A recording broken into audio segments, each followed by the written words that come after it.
الرجل العام القائد الملهم القدوة في مجال الضيافة العالمية. ألف مبروك. ألف مبروك.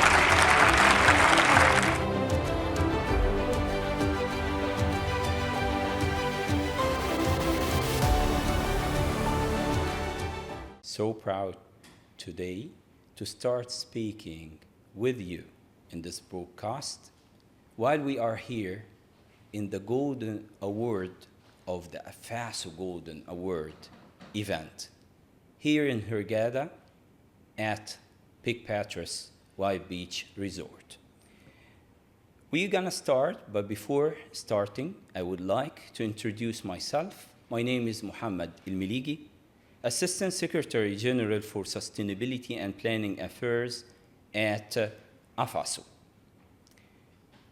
I want to put my intro in this big event to allow myself to warmly welcome my colleagues, the distinguished member of the Supreme International Judging Committee who have traveled especially to contribute to this significant event.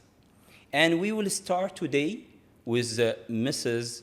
Yulana Berdoma, member of the Supreme FASO Awards Judging Committee and Executive Board Member of the Union. How are you? I'm perfect. Thank you for having me here. It's always nice meeting you. And we are so proud tonight to speak today about your speech and how it was really outstanding. So would you please give me the opportunity to ask you about the event and atmosphere, as you delivered a powerful speech at the AFASO Golden Award. So let me ask you, how did it feel for you personally to stand before such a distinguished audience on this occasion? I was extremely honored by a number of reasons. First, we have an awardee that is really outstanding, but we had the whole main stakeholders from the tourism in Egypt all standing together, having the opportunity to interact with such an audience was absolutely impressive. Yes. And you see, Egypt has done an amazing job in the last years. It has positioned itself as a power in tourism, and to be able to meet those who have made that possible that night, that was absolutely impressive. I can take a part of your speech as you mentioned that tonight's honors are setting a path for everyone to follow. Could you explain what you meant by that, please? Yes, because here we are talking about excellence, sustainability, good management, but we are also talking about inspiration. Mm-hmm. You see, when you have to choose an awardee like that, and you find that there is the strategy, but there is also the human touch. The fact that you are generating positive impact in the community where you live, that's extremely important. And that's what we see here in this case, and that is a source of inspiration and role model for everybody else. I can't agree more. Then let's go to the awards and winners. The jury's mission, as you said, was more than just an evaluation. What were the key values and principles you and your fellow judges were looking for when selecting the winners? We were looking for a mix of values. Very important values. Absolutely. Very in which there is the economic side, the social side, the environmental part all together. Here, we have the case in which we are talking, as I said before, about excellence. We are talking about sustainability and positive impact. So that's what we were looking for. And also, how that the engagement with the society where you are working with works out. So it's many criteria. Yes, I think normally you have, rational values and criteria that you have to follow. Yes. But then you have to look for elements in which the social impact is there, where you see that provides a change, a positive change in the place where this company is operating. And that's what we found. Yeah, because I'm going to be honest with you. Sometimes the people, they think that you can be awarded by just putting your hand on a specific sector and a specific criteria.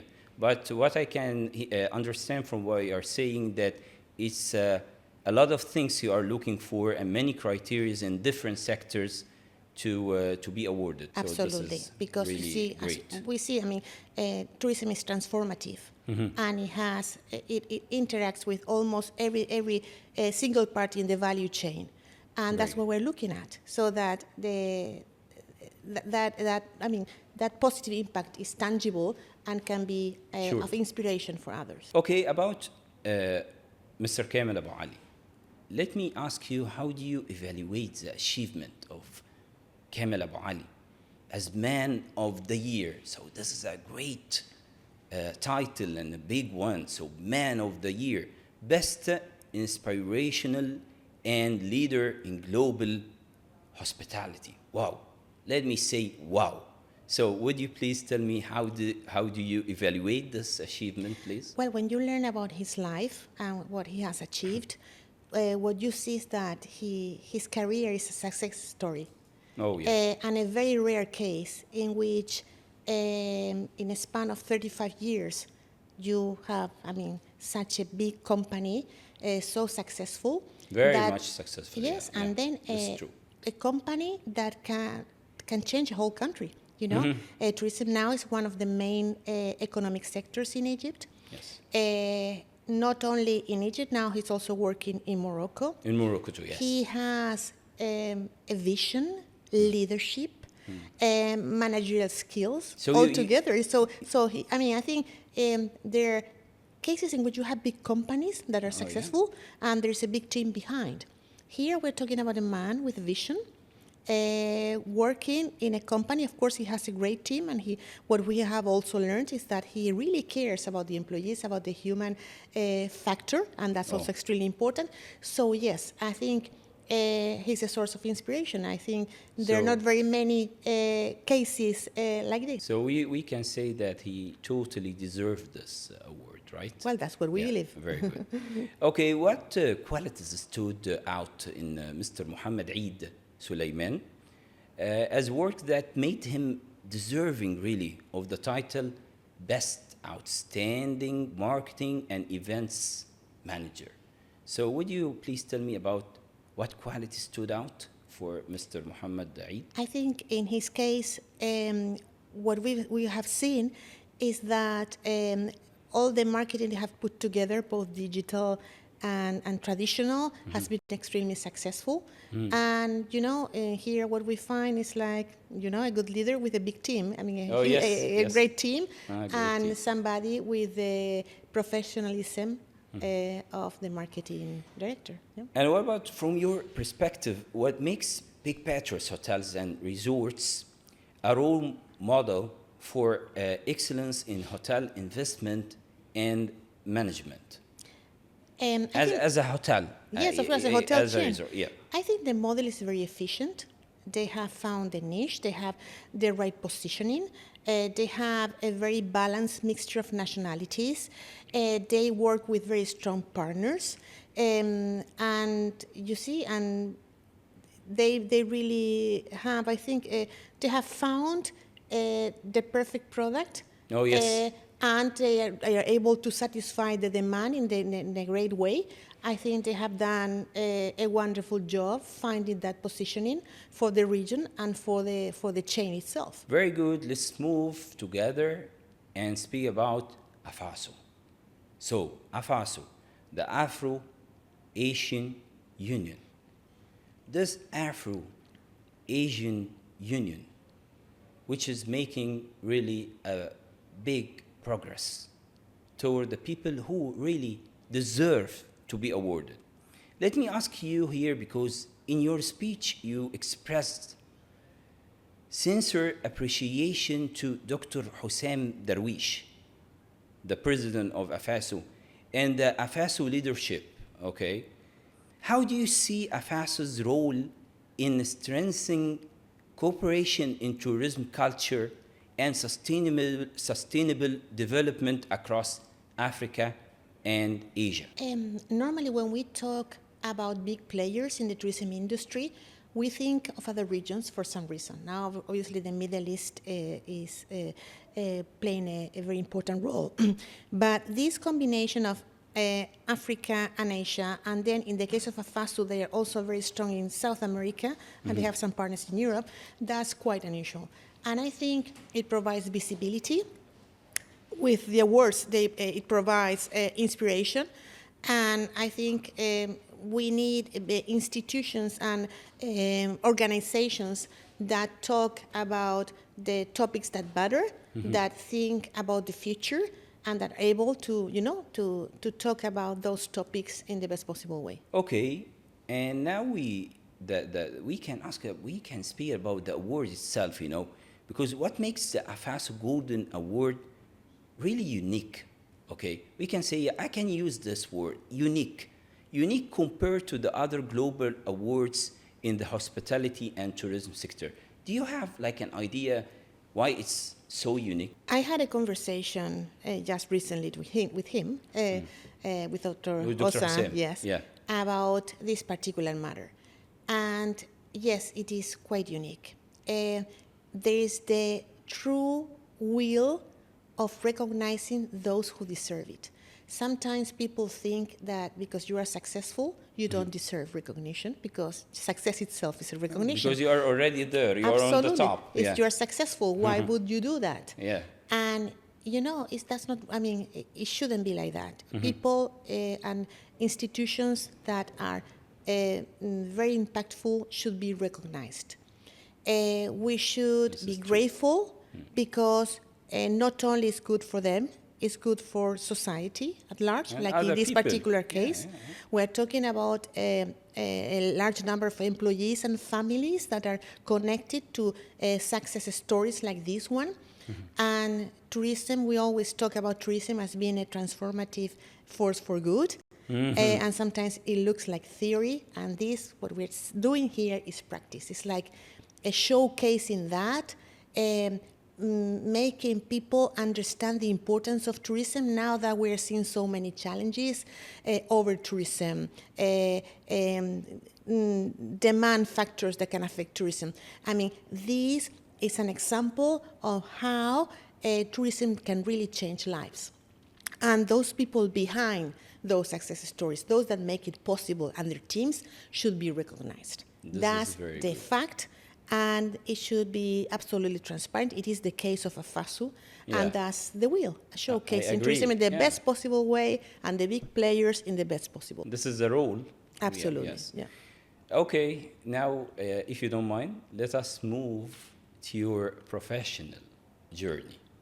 And I want to ask you, because they just putting for me that highlighted that you are 20 plus years experience in the global tourism experience. So, wow, it's a big years and many years from Madrid and the Canary Islands tourism to the UNWTO, and now as an advisor to Coral Travel Group and Metsu Marketing Group. Wow, this is a lot. How has this diverse journey shaped your vision of sustainable tourism? I'm excited to know myself. As you see, I have worked in both the public and the private sector. It changes a lot. I have worked for local for regions like the Canary Islands or the region of Madrid in Spain, and for a UN agency like UN Tourism, UNWTO. And I have also worked as a consultant for many destinations. And no, it's not just many. I want to tell, I will inspire you. I will tell everyone that she is working over 30 countries. Can you believe it? Across 4 continents. So it's unbelievable. This is a great work, you know. So tell me, what similarities and difference do you see when it comes to building excellence in tourism? So, I think the key issue here is collaboration.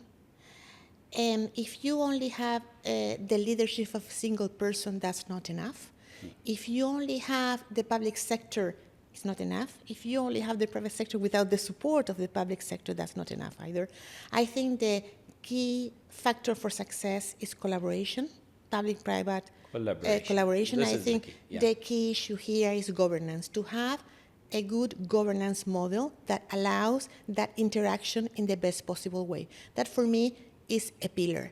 And then regarding sustainability, which I think was part of the question, what I've learned is that the three dimensions are important, of course, the environmental, the economic, and the social one. But for me lately, the social dimension of sustainability is absolutely critical, crucial, because that's what creates opportunities for everybody along the value chain, not only a few, and that changes reality within a few years if you really do it well, if you apply a good strategy and a good model that involves everybody. Very good, and something related to the personal experience with Big Patrice and courier travel, I think, yeah?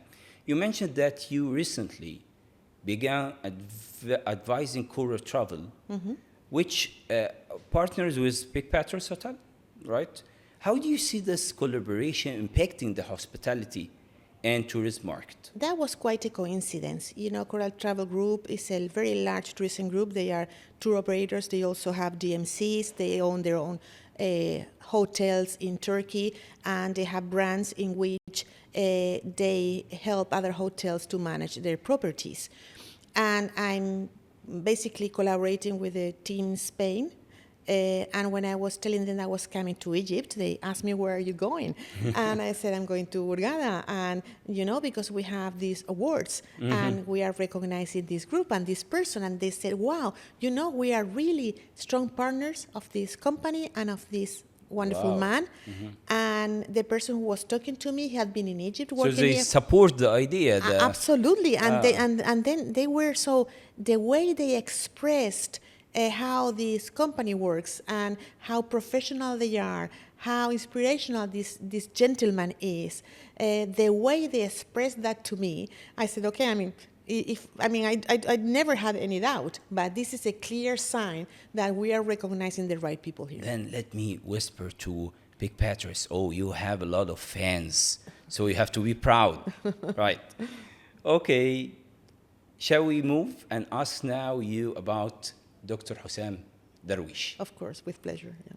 You acknowledged Dr. Hussam Drouish's leadership and vision during your speech. From your perspective, what makes his leadership unique with AFASO and the international tourism community? It is his personality. He is very friendly, very kind, and I think he has a unique quality to bring people together in a very natural way, in which you automatically... You are reading him very well, wow. You automatically want to support him and support the idea, and then the people he brings in, they are big professionals, very nice people, because you have to have both. You have to be a good professional, but you have to have, or to be also a good person. Yes. And that's what makes it a great team. And it's the case here. So everything happens very naturally. And so the standards are excellent. The way it's organized is perfect, but there is something about him that brings this whole idea together, brings people together, make people believe in him, and to be able to share his vision and